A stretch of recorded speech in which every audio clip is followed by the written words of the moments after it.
I'm Elaine Sims. I'm on the campus of St. Catherine's College. We are today in the Emily W. Hunley Library.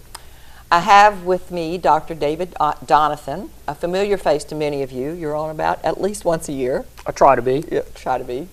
And I think for our audience, whether they're new or old, let's have a reminder of your position here at the college and also your background. I've been at the college here. This is my 9th year. I'm currently the professor of management at the college, which means I teach most of the upper division business and management classes. I also teach a number of interdisciplinary studies classes, and these differ in that instead of just focusing on management, they cut across all areas of studies in what we call transferable skills or transferable knowledge. And there are things like sustainability, job hunting skills, entrepreneurship. Okay. Mr. Halloran and I work very closely together. Mike is the professor of business, and we have the program together. And this fall, we're real excited as part of this interdisciplinary studies program that we've been working on. We'll be bringing Dave Ramsey's personal finance class to the college, and it's a class designed by the Ramsey company for high school seniors and college students, young adults, which mirrors his Financial Peace University, which is geared towards adults and has been taught nationwide for a number of years. Wow. So we're very happy to join the 450 colleges across the U.S. that teach that program. So your goal, as I assume, I'm going to say this and you can correct me, as professor of management is really in what you just said, is to produce a student that is well-rounded in all areas when they come out. They know how to communicate, interdisciplinary. I think that's part of the college experience, and St. Catherine College is in a unique position because we are very small. We are founded on Dominican Catholic principles, and the 4 pillars include the 4th pillar of community. So part of our mission statement specifically addresses the need to be engaged in the community and to create ethical leaders, critical thinkers, people that will look beyond themselves. And I personally feel it's extremely critical because of who we are and where we are. The college has to be seen as a resource that gives back to the community. Wonderful. The perception kind of is, well, they're always asking us to support them.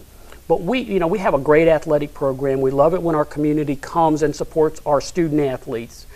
Yesterday I did a presentation for the Mercer County Adult Leadership Program. And that's a partnership with St. Catherine College. It's been going on for a number of years. Yes, I remember. Yes. I've had interns over there. We've done a major grant-funded program with them. So as part of what we do in the management program is we try to not only create an opportunity for students to study outside of whatever discipline they're in here, but we try to link them and the college to the community to create a two-way street. We're not just asking you to come to us and help us and support us. We're asking you to come and see what we can do to help you. And as part of these interdisciplinary studies programs, last year we partnered with Serrano Alpacas out on Booker Road, and we did a class on sustainable fiber production, which is a very large entrepreneurship type of movement in Kentucky and in our county. And as part of that, the students were able to do a hands-on experience. We spent a day helping the professional alpaca shearers shear fiber off these little alpacas, including a little of the crias, the little baby alpacas. And it was a great experience for the students, but also the community saw that, you know what, they're not just out here studying, but they can be out here as a source of skill, as a source of a resource that we can use.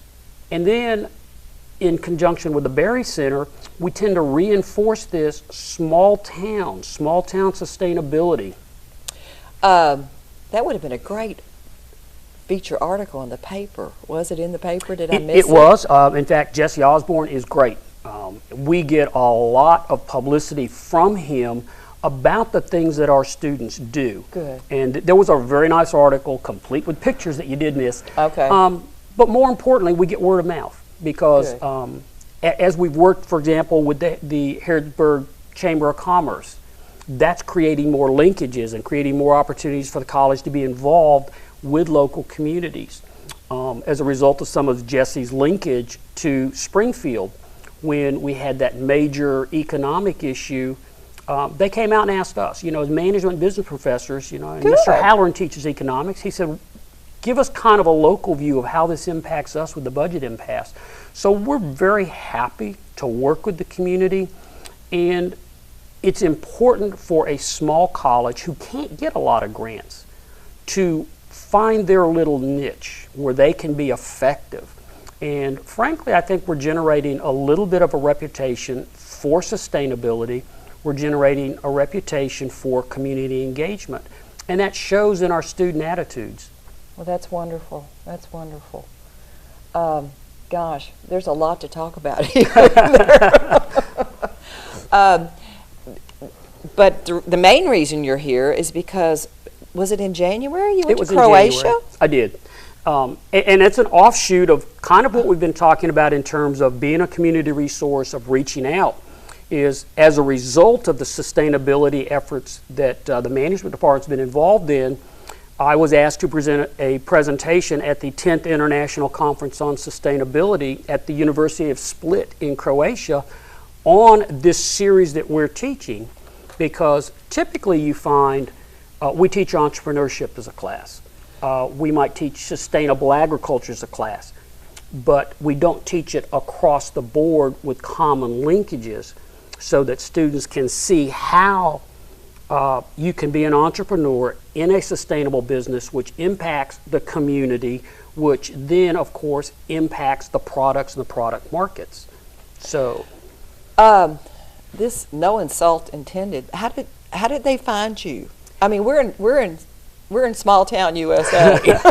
How did this come about? I wish I could say it's because I have an international reputation, but this is again part of that networking as a resource by the college. This is actually my 4th or 5th international conference, but I've presented over the years at a series of state conferences, regional conferences, international conferences hosted in the U.S. And of course, those programs go out, the serve list goes out. So as people develop their conference agenda, they'll refer a lot to these. And so I actually end up getting a lot of what they call requests for proposals. They'll, hey, we saw that you presented at this conference and here's our conference. Would you be interested in applying to teach or to present at our conference? So it's all a matter of being linked in, which is so critical to academics, because when you're out there and you're networking and people can look and see who's involved in the field, then you start getting these invitations to submit a proposal to present. And I was extremely tickled, because I think as an academic, it really validates what you're doing when a community of your peers says, we'd really like to hear what's going on. Yeah. And I'm backing up to what we should have done in the beginning, because the Berry program has been active here now for this 2 semesters, right? Yes. And the word sustainability comes up all the time. When it first came up, I was a little confused exactly what does that mean, and explain that in terms to our audience, because I think there might be people out there saying, when they keep saying sustainability, what are they talking about? And I think it's important for people to always get that message whenever we talk about this.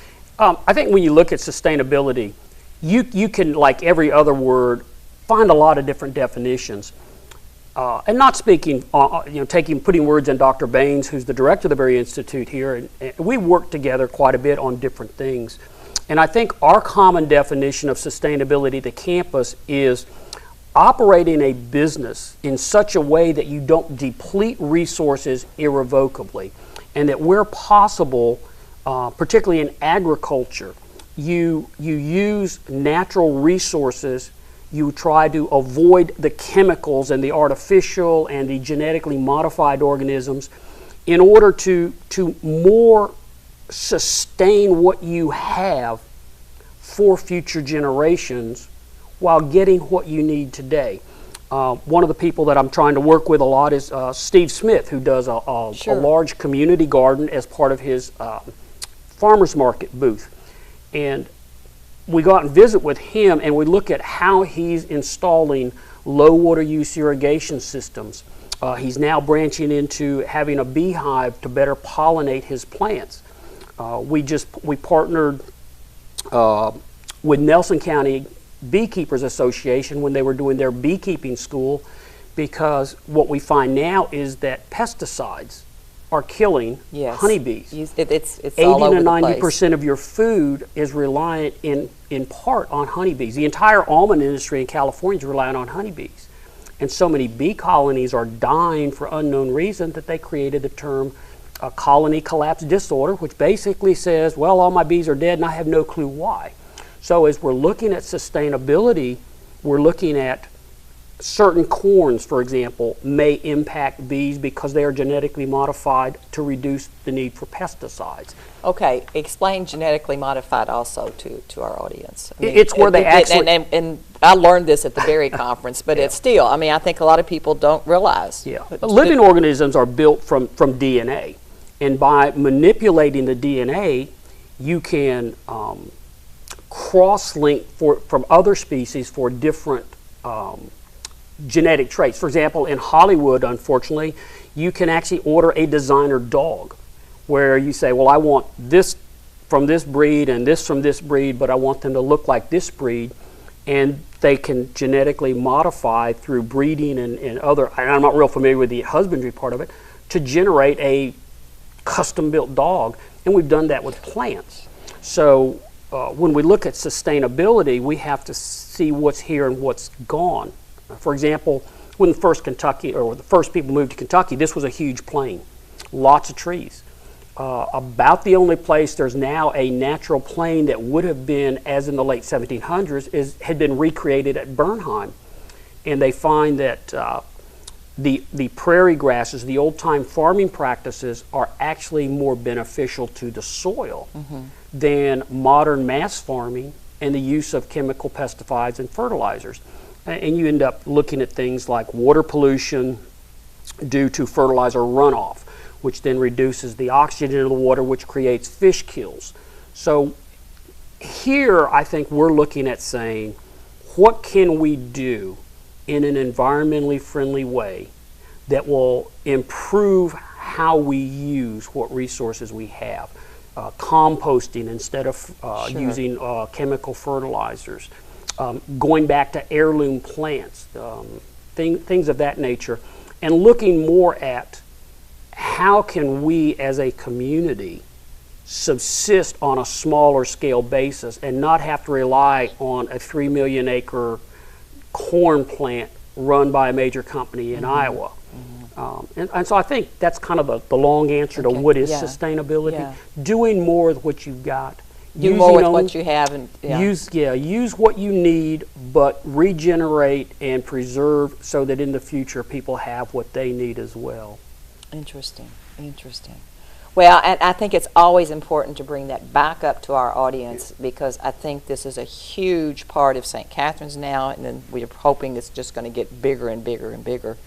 And people need to understand what's going on here with sustainability. And I think one of the reasons that the Berries came here, and we're very grateful they did, is because with the sisters in the St. Catherine farm, some of the farming operations, the Settles brothers, both of whom, one has graduated from here and the other will be graduating. Yes, and we interviewed one. Run a hormone-free farm. So I think within the community we can come. Danny Ray, the people at the state, laughed that he has his own file drawer for grants where he has reestablished wildlands and does a hormone-free beef. And St. Catherine can be seen again as a resource. If you need to know about that, if you need help with this, then we're here as academics, we're here as practitioners, and we have students who want to learn, so we have an opportunity to possibly create some internships where the students will take away the greatest educational benefit, but you as a local business are going to gain from that linkage to the college.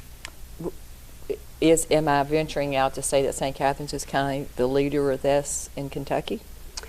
I'm going to go out on a limb and say I think we are. I think we're moving in a slightly different direction. Obviously, we don't get the huge mega grants that University of Kentucky gets. We don't have all of the research facilities, but I think that size and budget do not necessarily limit or generate a significance of impact. So I think that we are making our mark, and it is sort of ironic that here's a small college in backwater Kentucky who, in working with a major organization like the Berry Foundation, is making a difference on the community level. And that's where our focus is. We want to make a difference on the community level, not just our community, but every small community who can generate and create farmers markets, local sustainable agriculture, small family farms which are financially successful. Interesting, interesting. This is a very exciting subject that every time we talk about it, it becomes more a part of St. Catherine's and me, and I hope the community, to realize how important this is that we have this. Right. It's really a big deal. And I think the opportunities here are so much bigger than at UK because we are small. We will work with you on a small basis. We're not going to worry about doing research from Monsanto Corporation on a $20 million grant because at this point they're not going to give it to us. But we can work individually or on a smaller scale. And I don't know if people realize, but just in our community, some of the sustainable enterprises that are doing very well that have, I think, national reputations are fibers, arts and crafts. We have within the Tri-County area a very large honey producing program. We have bee clubs in 2 of the 3 counties surrounding us. So and we've reached out through those bee clubs, because I do belong to them, we've reached out to like the 4-H, and we're trying to create linkages at the high schools to start reaching down and to grow a new generation who is thinking more about what can be rather than what can I have. Interesting. So tell me about this trip to Croatia. I mean, it's just, Croatia used to be the Republic of Yugoslavia. Yes. And what was it like? What did you, I mean, was there anything that surprised you, or what did you love the most about it? I mean, it's just, I'm sure there's so much to talk about. Well, I had actually never been to that part of Europe before, so the opportunity to visit the city, and they're actually very well known in Europe as a resort town during the summer because they are on the Adriatic. But we were at the University of Split. It was just a lot of fun. It was very exciting because there were sustainability practitioners and educators from, I believe, Australia, Japan, the European countries, a number from the U.S. So it was truly an international conference, and we were able to talk and see presentations on everything from how do you run a national park in Africa sustainably? How do you keep the tourist safaris from ruining the natural beauty? How do you preserve a historic Inca site when it's overrun and trampled by tourists? All the way down to things like, sustainable agriculture, to getting more from natural resources. And we saw a lot of that. It was encouraging to see how sustainability is not just something that people talk about, but it's something they do. For example, in the University of Quebec, they offer a specialized track in their master's program on sustainable management, and they are having extremely good luck placing their graduates. Their graduates are in demand by green businesses, eco-friendly businesses. We saw a number of historic sites that have been continuously occupied since the 1600s. So these are it was the actual palace in Split, which has been continuously occupied, and there are apartments built in the walls, and it's still a thriving city center, which includes a cruise ship port and a huge local market, farmers market, in the courtyard where the medieval markets used to be. So you see that, yes, you can still have a thriving economy built on the backs of years and years and years of history and tradition, and not give up anything. And I think that's a message that people need to understand. We're not asking you to sacrifice all of your luxuries. We're just saying maybe we can do better with what we have. Sure. And you see those people actually doing that. The fresh food markets were just phenomenal because their entire shopping pattern is different. They don't have huge refrigerators and huge freezers, so they shop for fresh fruits and vegetables. When I was in the market, I took some pictures of local butchers because they hang the side of beef in the little butcher shop at the market, and they just sort of carve off what you want and cut it to order. And you see that fresh food is possible, particularly with a country with our resources. Well, and I feel like we probably have an audience out here that's saying this would be so, this is going to be so long term, it would be so hard to do. But it's one baby step at a time. It's not something that you're going to do, you're going to convert your whole farm to this or, you know, very, but I think very quickly. But there's just so many things you can do that are practical and a lot less expensive. And we locally are in a unique position to make little steps. I think, you know, a lot of people have their summer garden. And if you really want to know why, I think the eggs you buy in the supermarket at Kroger are about 2.5 to 3 months old. But you can go to the farmer's market and buy eggs that were laid this morning. And what I would challenge people to do is buy both and then break one of each in a skillet and taste them. And the taste is incredibly different. The store-bought tomatoes are typically pulled and put in gas-filled containers so they ripen on the way to the store. I believe that. And they're hard, they're chewy, they're crunchy. They're not, yeah. But if you pull a farm-fresh tomato off the vine, it's a totally different texture, and the taste is so marvelous. It's amazing. So I think that, you know, as people start to realize, I can actually save money, and it's kind of nice, you know, to sit there and watch your plants grow and then to eat what you've grown for yourself. And when you see that taste difference, that alone should generate a why haven't I done this before moment. Well, I have raised beds that we've had about 5 years. You know, I raised 4 tomato plants, 2 squash, 2 cucumbers, onions, garlic in the winter, which is great because then you harvest it in the spring, in the summer. So, you know, and I raise what we eat. It's so rewarding, and it's wonderful when your grandchildren come and they didn't realize a carrot came out of the ground. You know, I love beets, carrot, and there's so many that's so easy to do. And we've had such a cold winter, I've got to figure out what to put in there. Lettuces, And if you can't find what you like to eat in terms of vegetables, well, grow your own. Grow your own. Exactly.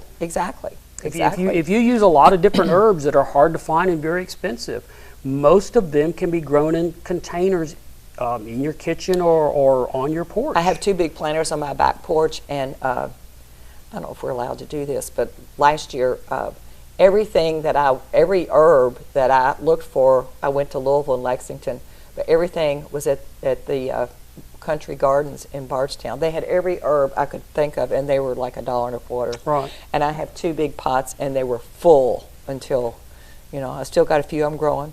The thyme's still there, and you can look at but it's so easy to do. It's just so easy. And just you know, we talk about the business side of this.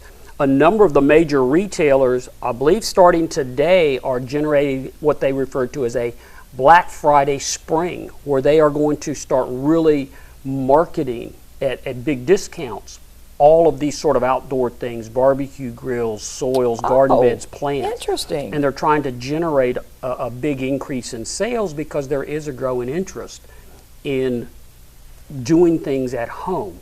So that's going to be interesting to see how that plays out from a business standpoint. And doing it from seed. I mean, seed it's a lot cheaper if you had a group of people and they say, well, you know, I'd like to do rosemary and of course basil, so easy. Right. But you know, you share a package of seeds for $1. Well, April and I have a 7-level germinating stand with the heat lamps and all sitting in the kitchen, and we're starting to germinate from seed. We bought a bunch of heirloom seeds, and when we start warms up enough and the seedlings are big enough, we're going to try to do a pretty extensive raised garden beds this year for for a number of the things that we like Well, to eat. it's a very low maintenance, compact, and you can always have something growing in them. I learned it from my sister because she's And you can always excellent get at the this. occasional bunny rabbit to watch. Yeah, well, I've got a rock wall around mine that I've built, so I can, yeah. Let's see, there's so much information here. How many? There were 30 countries represented. Right. Was there anybody at that you know was at the Berry Conference? I really don't know. When we did have our large socials, it was just such a crowd, and you would get pulled into a conversation that it was just so interesting. Yeah. that the opportunities to meet as many people as possible was there, but it was so fascinating to talk to different people from different countries who were doing different things. And I brought back all kinds of notes. I had some people email me some of the notes and the PowerPoints from their programs because I think they're things that we can try to build on here. Sure. So, I mean, that's how it grows, is just sharing ideas. And if you can just bring back one or two things from these kinds of conferences where you see what Denmark is able to do, and then you can look and say, well, maybe I could bring that principle down here and integrate it into a class. And it's just a really great give and take. And when you've got 30 countries, we had a lot of South American countries who were talking about ecotourism.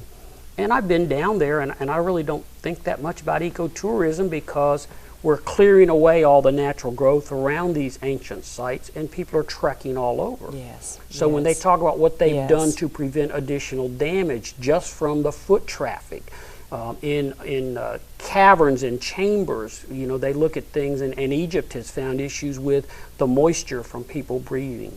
It's just, they're incredible things that you don't think about. How many people were at this conference? There were about 280, I believe. That's a good number. I mean, it's not too many, but it's a good number because of the exchange from so many countries represented. When the Berry Conference was here, the night before they came to Springfield, I was talking to a couple from Chicago, and I may have mentioned this on the show before, and he said, here we are in this beautiful state, and it was a lovely party given at the home of Christy Brown in Louisville, and he said, and all these people here from all over the world, I have one question for you. And I said, what? And he said, why St. Catherine's? He said, every school in the country would have loved to have had this program. And I said, location, location, location, and we're very small. Right. And I think that meant a lot to Wendell Berry. Anyone that has ever been exposed to him would understand that. He's a simple man. And I loved it when Bill Moyer said, how are you going to do this?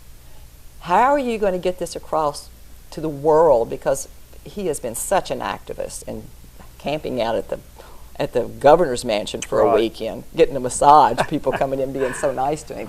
But he said, I have no idea. The honesty, I have no idea. But here you are, here, which is a surprise to me. I didn't know you had done this. I mean, it's growing. It's just, hopefully it's going to become epidemic where people realize that. And I think as we look at different issues, I mean, we can argue global warming till you're blue in the face. Sure. And if you have 5 experts saying it's true, I can find 10 that say it's not. But I think the reality of life is, look at the food in the supermarket. Look at how many food recalls we're having. Everything is mass marketed. It's really depressing to do any research and find out where your food is trucked in from. California, I don't know if people are aware right now, they're in one of the worst droughts in their history. Oh, they're running out of water for agriculture. They're the salad bowl of America. Wow. Florida has had issues with freezing cold weather, so there are a lot of our fruits coming there. And I think we need to remember the American heritage of agriculture.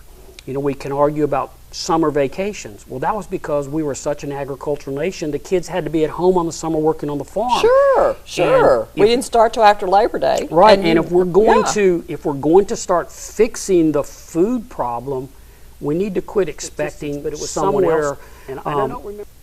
There are just the number of people who depend on each farm has just blossomed, and people now are so dependent on other people for their food, and we need to start saying, what can I do to better feed my family? If it's a budget issue, then I'm really sorry. You need to be out there asking yourself that question right now, because when you're growing your own food, fresh, people say, I'm on a limited budget, I can't afford fresh vegetables.